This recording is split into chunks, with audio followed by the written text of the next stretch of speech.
एक दिशा में सोच करके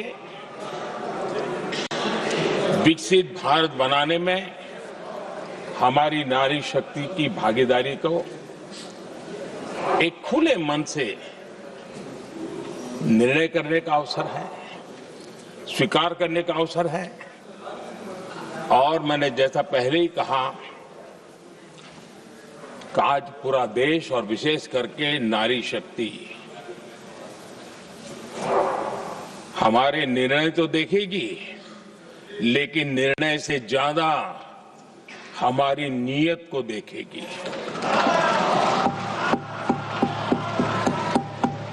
और इसलिए हमारी नीयत की खोट देश की नारी शक्ति कभी माफ नहीं करेगी।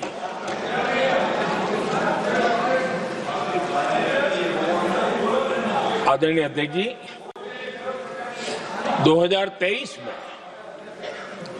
इस नए सदन में हमने सर्वसम्मति से एक प्रकार से इस अधिनियम को स्वीकार किया था। पूरे देश में खुशी का वातावरण बना, उस पर कोई राजनीतिक रंग नहीं लगे और इसलिए वो कभी राजनीतिक इश्यू भी नहीं बना। तो एक अच्छी स्थिति है। अब सवाल ये है कि हमें कितने समय तक इसको रोकना है। अब यहां जो लोग जनसंख्या वगैरह के विषय उठाते हैं, क्या आपको मालूम नहीं है? मैं चाहूंगा कि अमित भाई अपने भाषण में इन सारी चीजों का उल्लेख करेंगे, जब कि हमने जनगणना के संबंध में कब कब क्या क्या किया था, बाद में कोविड आया, उसके कारण क्या मुसीबत आई, कैसे रुकावटें आई, ये सारी बातें हम सबके सामने हैं, इसमें कोई विषय नहीं है। लेकिन पिछले दिनों जब हम 23 में चर्चा कर रहे थे, तब भी व्यापक रूप से बात ये थी कि इसको जल्दी करो।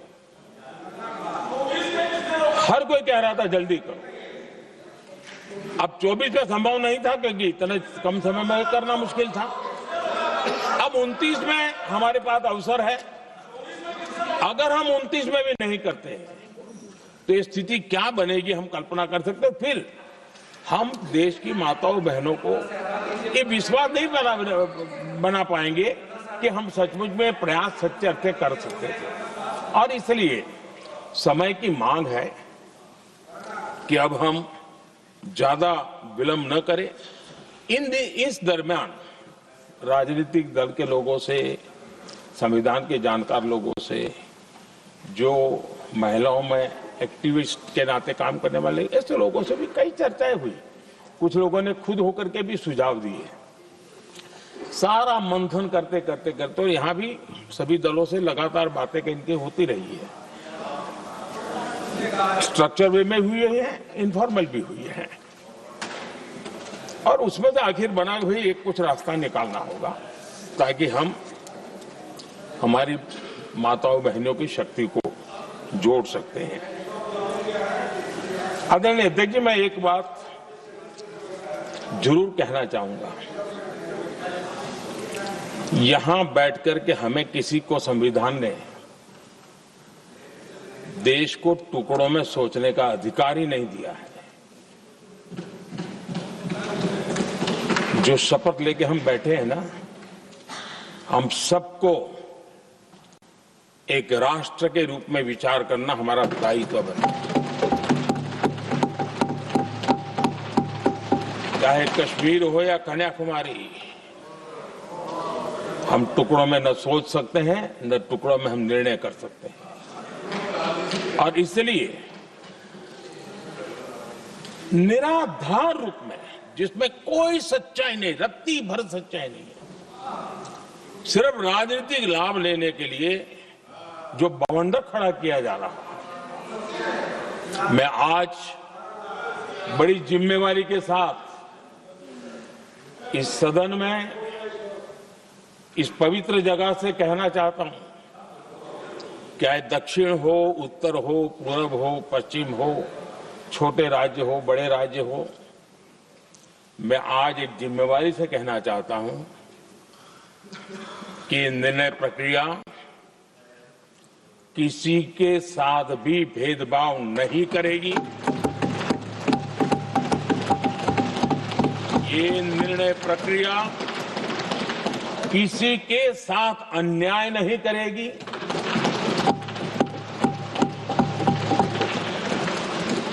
भूतकाल में जो सरकारें रही और जिनके कालखंड में जो परिसीमन हुआ और जो अनुपात उस समय से चला आ रहा है, उस अनुपात में भी कोई बदलाव नहीं होगा और वृद्धि भी उसी अनुपात में होगी।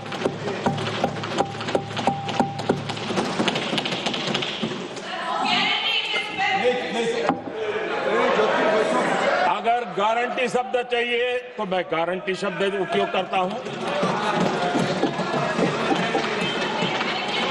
वादा की बात करते हो तो मैं वादा शब्द उपयोग करता हूं। अगर तमिल में कोई अच्छा शब्द हो तो वो भी मैं बोलने के लिए तैयार हूं। क्योंकि जब नियत साफ है तो फिर शब्दों का खेल करने की हमें जरूरत नहीं है जी।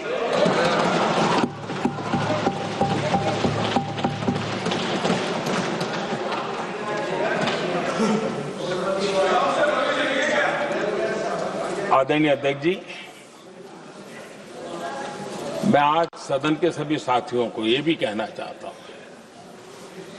कि साथियों, हम भ्रम में न रहे।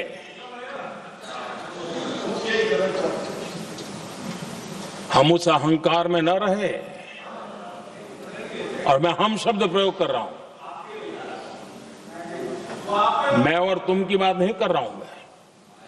हम इस भ्रम में न रहे कि हम देश की नारी शक्ति को हम कुछ दे रहे हैं। जी नहीं, उसका हक है। और हमने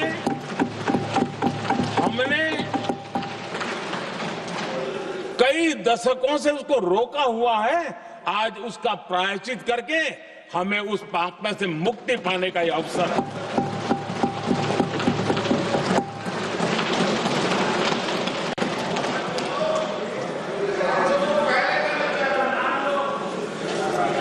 हम सब जानते हैं हर एक ने कैसे चालाकी की हर बार, चतुराई की। बिल्कुल हम तो इसके पक्ष में ही हैं, लेकिन हम इसके साथ ही हैं। लेकिन हर बार कोई न कोई टेक्निकल पूंछ लगा दी इसको और इसको रोका गया। हर बार ऐसी चीजें लाई गई है। हिम्मत नहीं है कि हम 33% महिलाओं के आरक्षण का विरोध कर पाए। वो तो जमाना चला गया। आपको करना नहीं है, लेकिन कहने की हिम्मत भी नहीं है। और इसलिए टेक्निकल बहानेबाजी, ये करो तो ये, वो करो तो वो, डिगरा करो। अब देश की नारी को नहीं समझा पाओगे। सदन में नंबर का खेल क्या होता है वो तो समय तय करेगा। लेकिन ये पक्का है कि अब इन भांति भांति के बहानेबाजी, भांति भांति टेक्निकल मुद्दों के आधार पर चीजों को उलझा करके 3 दशक तक इसको अड़ंगे डाले, हमने फंसा के रखा। आपने जो अचीव करना था कर लिया, अब छोड़ दो ना भाई। 3 दशक कम पड़ते हैं क्या रोकने में? 3 दशक तक आपने रोका, फिर भी कुछ कर नहीं पाए, तो अब तो करो।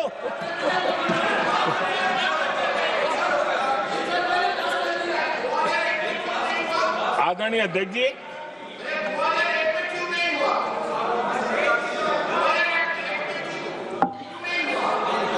यहां कुछ लोगों को लगता है,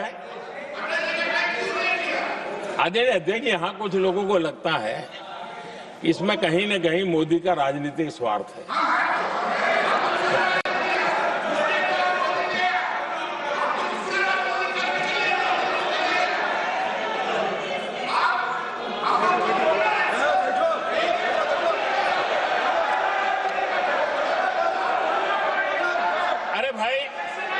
इनको बोलने दीजिए, वहां पर बेचारे को मुंह पे ताला लगा हुआ है। वो बंगाल में कोई बोलने नहीं देता उसको।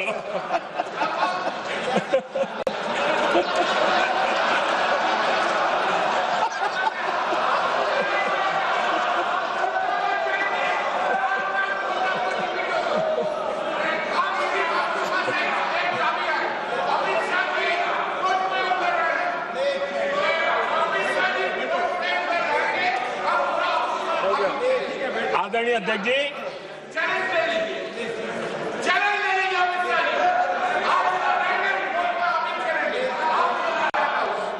आदरणीय अध्यक्ष जी,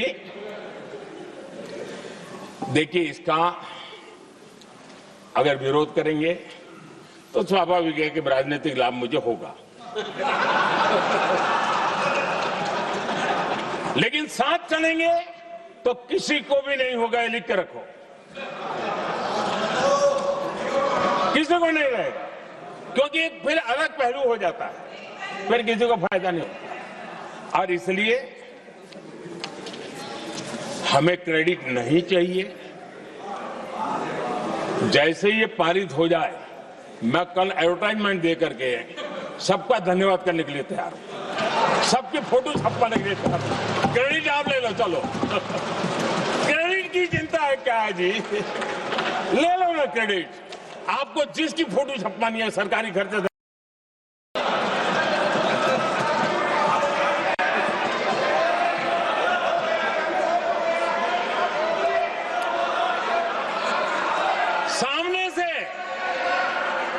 सामने से क्रेडिट का ब्लैंक चेक आपको दे रहा हूं।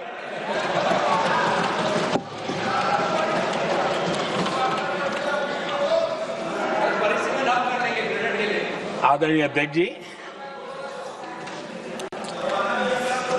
हमारी संसदीय लोकतंत्र में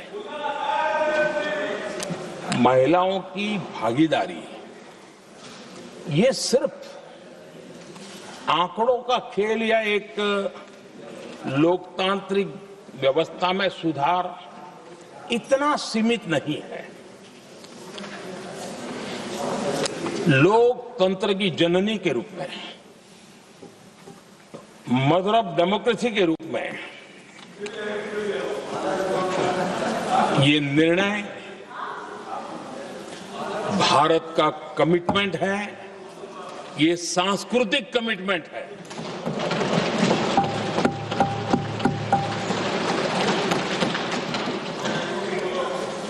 और इसी कमिटमेंट के कारण पंचायतों में ये व्यवस्था बनी और अब तो 20 से अधिक राज्य है जहां 50% हुआ है।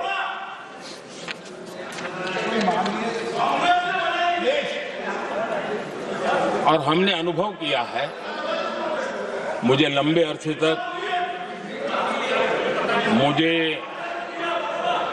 अरसे तक मुख्यमंत्री के रूप में सेवा करने का जनता ने अवसर दिया और उसी कालखंड में ग्रासरूट लेवल पर विमेन लीडरशिप को मैंने देखा है।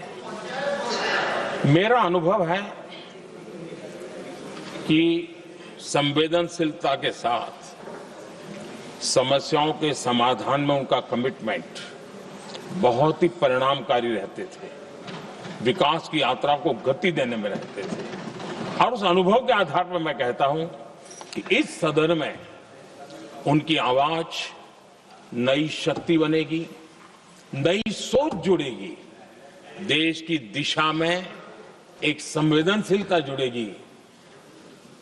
तथ्य और तर्क के आधारों पर अनुभव जब जुड़ता है तब मैं समझता हूं उसका सामर्थ्य अनेक गुना बढ़ जाता है और सदन कितना समृद्ध हो।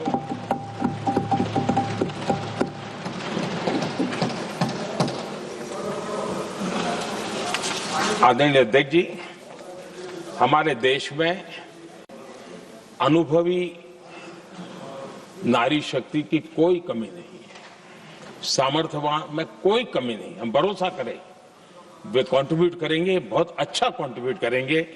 और आज भी जितनी हमारी बहनें यहाँ हैं, जब भी उनको अवसर मिला है उन्होंने बहुत अच्छे ढंग से अपनी बात बताई है, सदन को समृद्ध किया है।